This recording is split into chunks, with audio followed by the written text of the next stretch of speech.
You know, I've always loved fishing Sakakawea, and I look forward to getting back there every year. And so this year, you know, to come back to Sakakawea and spend some time fishing and bring my son along. And I remember, you know, as my kids were little, I thought, man, I can't wait until I can take my kids to all these different places that I love. Watching my son Brennan, you know, get into fishing, you know, put in those long days, you know, just the fact that he wants to be there and be a part of it. You know, he gets excited when he catches fish, and tell you what, every morning, you know, he gets up early and, you know, we fish a lot of times till dark, and next day he wants to do it again. What do you think of that there, bud? Yeah, that's good. There! That's just a great Sakakawea walleye.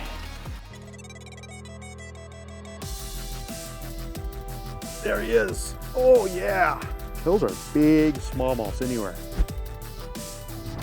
We got her. Oh, yes. Wow. Ah, just a beautiful fish. This is incredible. Look at that beast. Got him? Oh yeah.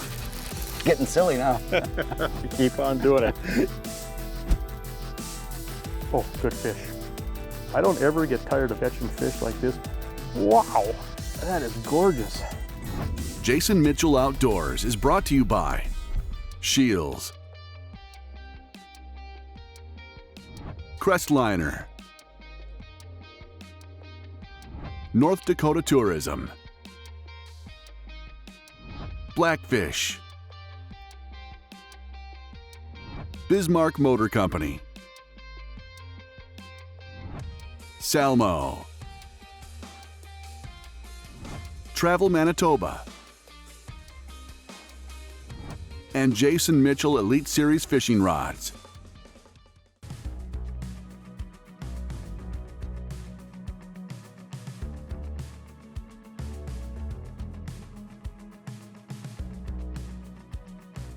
Well, there's a lot of fish through here. Marking a lot of them, we just got to get them to bite. Good fish, good fish, good fish. Just bring that planer board to me nice and steady, Brennan. That's a good fish. Oh, this thing is heavy. Yep, take your time. Yeah, take your clicker off. There you go. It's a good fish. Okay, I'm just gonna kind of kick us in and out of gear. Take your time. That's a good one. That's why we're here. Yeah, bring it up to my hands. There we go. Okay, okay, fish is still there. Okay, that's good. Just keep the rod bent. One spot, reel. There you go. One spot and reel. Don't pump, just reel. There you go. There you go. You're doing good. How many feet of line do you have left? Over 100. Okay, keep cranking. Okay, I'm about 50. Okay. All right. When you get to 20, let me know. Okay. Oh my. Keep it bent. Yep, a nice walleye. I'm at 20. Okay, just bring her on up here. See it? Yeah. Okay. Oh yeah. Come back here, show off your prize. All right. We gotta measure it. All right, look at that. What do you think of that there, bud? Yeah, that's good. All right, we're just gonna throw that fish back right away, okay? All right. There she goes. I'll show you what we're doing here. This is just a big profile, deep diving bait called a Freediver. And the beauty of this, they're hand tuned, and that's the big thing with a lot of these deep diving baits is that, you know, they're really tricky to tune.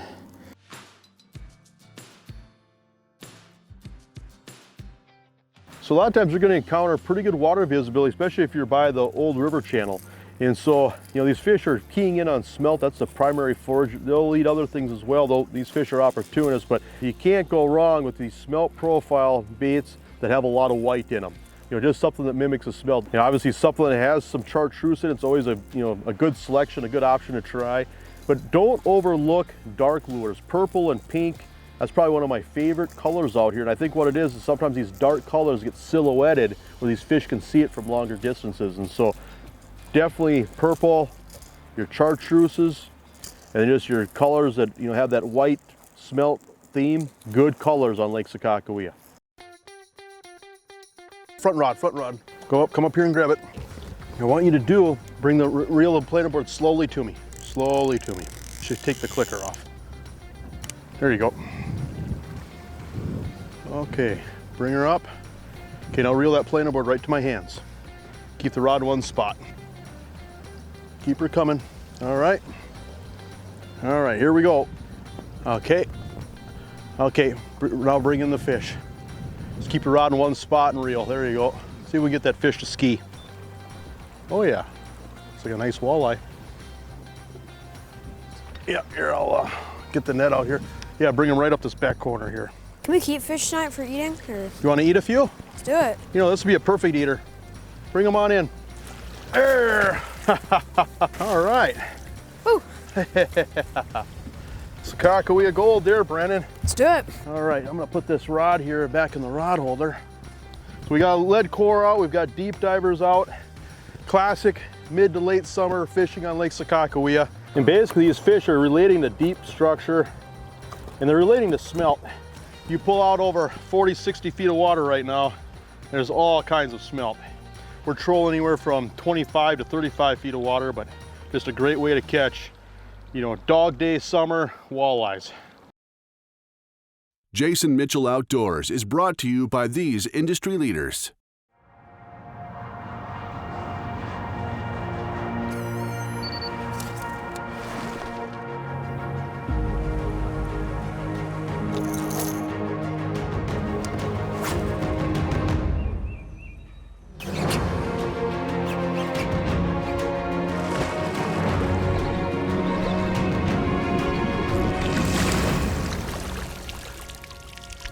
At Shields, we speak your language. You can't choose the weather, but you can choose outerwear that works.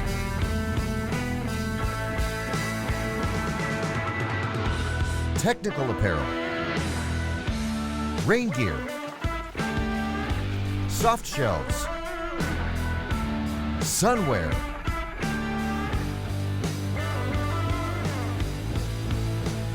when you need to stay comfortable all day, choose Blackfish, because you can't choose the weather. Crestliner continues to redefine aluminum hull performance with engineering and design that used to be limited to fiberglass. An all-welded aluminum hull, engineered reverse chine, work-hardened sidewalls, full-length keel, and the brand-new APX hull design sets Crestliner apart from the competition.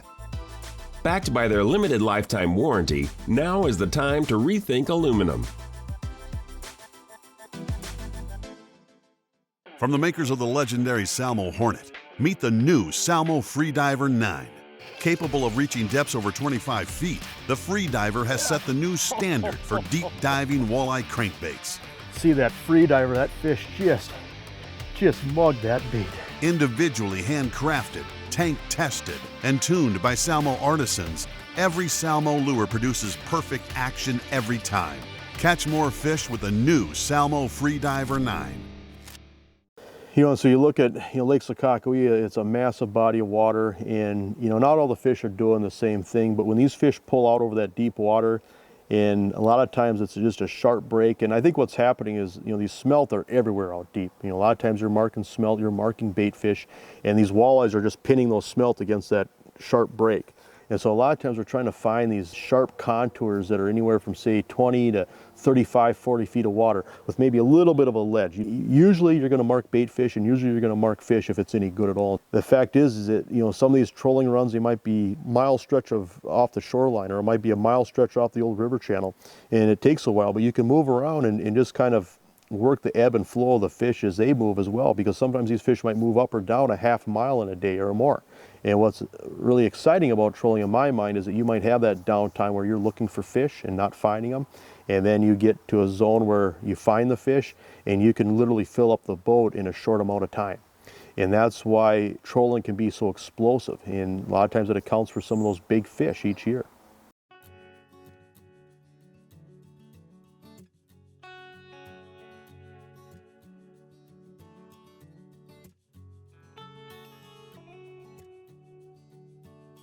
We're running deep divers out on planer boards and just covering a swath. And a lot of times these fish will be anywhere from, say, 25 to 40 feet of water off these sharp breaks. And a lot of times these fish will be suspended. And so we'll kind of run into the structure, then pull out, run into the structure, and sometimes you'll find these fish right next to the bottom, but a lot of times these fish might be, say, 25, 30 feet of water, but they might be suspended over 50, 60 feet of water. And so that's pretty common. Fish here, Brendan. There you go, there you go. Keep her in one spot, there you go. Good, good, good. All right.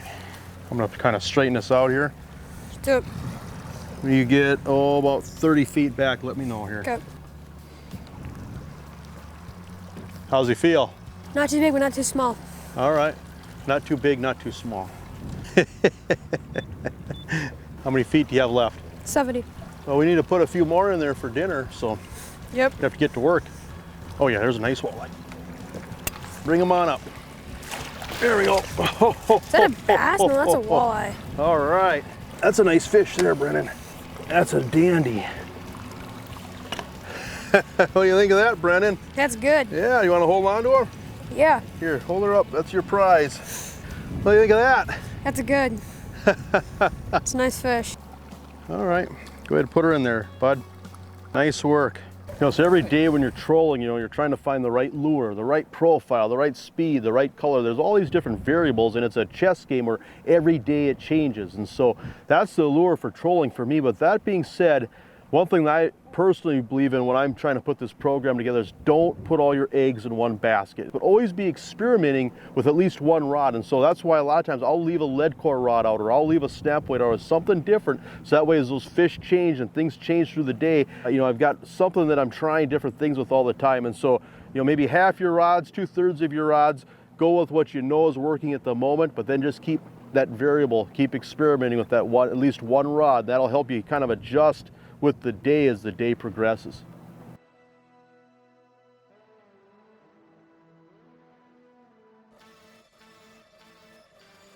Oh, fish, fish, fish, fish, outside board. Okay, slow down, slow down. Get your clicker off. Oh yeah, definite fish there. Keep on cranking. All right, here, bring it right up to my hands. There you go, got her.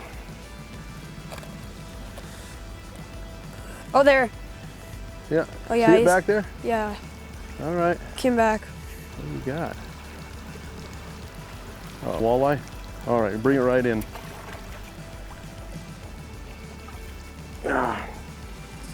It's a good eater. That is a good eater.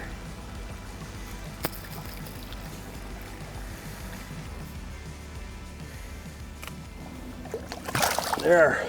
So when you're doing this type of trolling, I think it's really important to spread your lines out, cover as much water as you can, put as many lures out behind the boat as you legally can. A lot of times we're using planer boards. The thing to remember is that you don't have to be on the bottom. I can't stress that enough. I can't tell you how many times where you go around a boat and you go out over deep water, or you have that planer board out over that deep water, and those fish are suspended. They're just off in no man's land. These fish aren't hugging the bottom, at least the ones that are going to bite. And so don't be afraid to get up off the bottom. And you can run straight braid or straight Fireline with the deep diving cranks like the Freediver and get down. A lot of times we'll stagger it up even more by mixing in some lead core, just so that way you can put a smaller bait that won't get to 30 feet.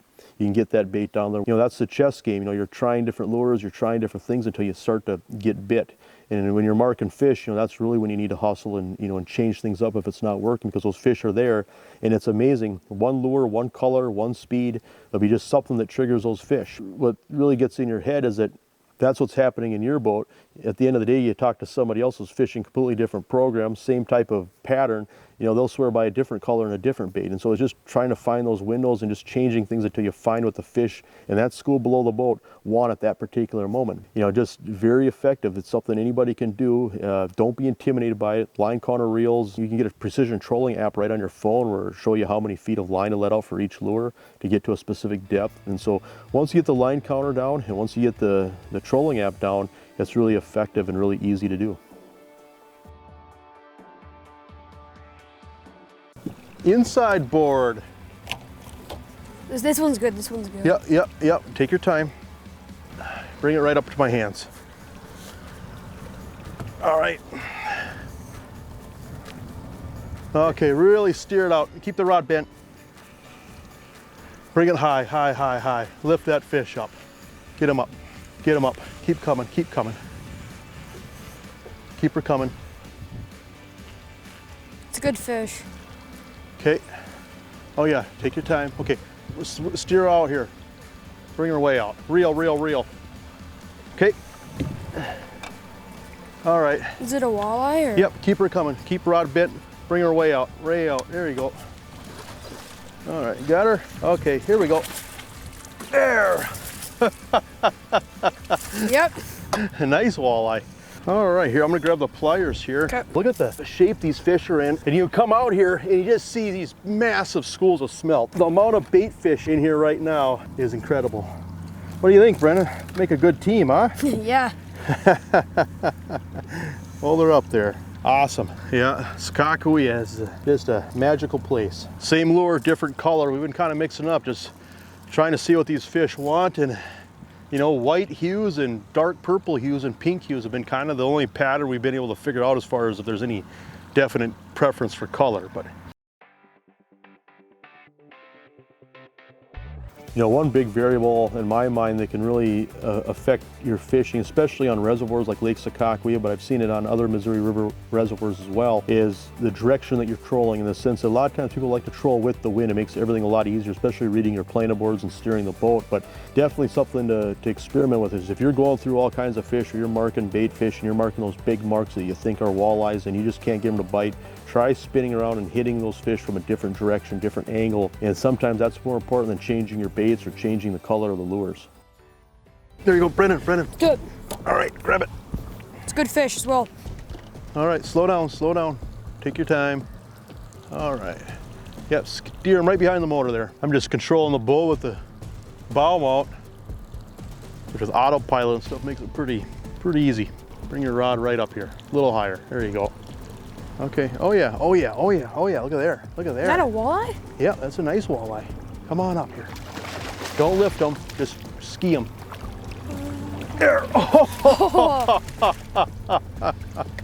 Here, I'll get it out for you. right. Why don't you squat down here and I'll hand it to you here. Do it. Sometimes, you know, you get them out of 30 feet of water, you can get bear trauma. So you really got to watch these fish. But, you know, their air bladders are popping out, their eyes are bulging out. You got to keep them. But that fish right there, that is one healthy mama.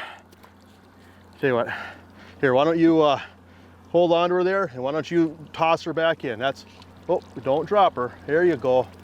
Okay, got her? Yeah. Okay, why don't you get her in the water? Get her in the water. Nice work. Hey, that's what it's about. You know, I think some people look at trolling, and I know people that don't like trolling. That's fine. I mean, whatever you like to do, however you like to catch fish. And granted, I mean, I love running bottom bouncers. I love holding a rod in my hand. I love catching fish on a jig. I love pitching jigs. That's probably one of my absolute favorite ways to catch a walleye. But, you know, you get into the summer, just the fact that you can cover so much ground and look for fish, you can eliminate water, you can trigger fish. A lot of times we catch bigger fish trolling crankbaits. It's just an incredibly effective presentation. And if you're trolling right, I always joke, if you're doing it right, you know, there's no downtime, you know, there's no time to put your hands in your pockets. It's not a boring presentation, if you will, because if you're trolling and if you're doing it right, you're adjusting lines all the time, you're changing lures all the time, you're watching your depth finder, you're watching your GPS. You know, I mean, there's a lot to it. There's a lot of thinking that goes on with trolling, probably much more so than some of the other presentations, where trolling really is a chess game. You're trying to gather all these different clues, all these different variables, and trying to put that pattern together. For example, you know, are the fish hitting a certain profile? Are they certain a specific depth? Or, you know, is there, you know, one rod that's working because the lure is higher in the water column, it's forcing those fish to come up and eat it? Or do you have to get closer to the fish in order to trigger a bite? Is color a factor? Is the trick putting small baits deep in front of fish, or do the fish want that bigger bait, that harder vibration, that bigger profile? There's so many different variables, and as you're thinking all this through while you're trying to stay in the right depth, you're watching your map, you know, there's a lot to it. All the really successful trollers I know, they really stay busy. There's no downtime with trolling, and so people that do it, they catch a lot of fish, they get hooked. It's just an addicting presentation once you get started. Yep, planer board rod. Oh, right. You got him? Got. There you go. Good. Nice and easy. This is a good one. All right, take your time. Reel, reel, reel. Keep that rod bent like a better fish. All right, yep, bring it right up to my hands.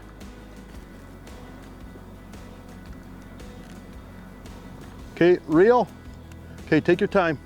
One spot bent. There you go. Yeah, don't move that rod all over, otherwise you'll wear a big hole in their jaw. You're doing good. There you go. Just keep her bent. You're doing good. Okay. Oh yeah, nice walleye. Good eater. Yeah, you know what? That is a good eater. Bring her on up. Oh, look at that. Which one of the things I like about these baits, besides they're tuned, is that there's 3 treble hooks on them. But yeah, that's just a great Sakakawea walleye. Tell you what, that's probably enough for a meal there. I don't know if we have to keep any more than that. We've got beautiful fish in there. We've thrown a few bigger fish back. Yeah, this is good living. Kind of funny how that shifts and changes, where you catch a few fish on the outside board, you catch a few fish on one color, and then an hour later, it's another color. It's, you know, you just have to kind of go with the ebbs and flows, but you never put all your eggs in one basket trolling because it's changing all the time.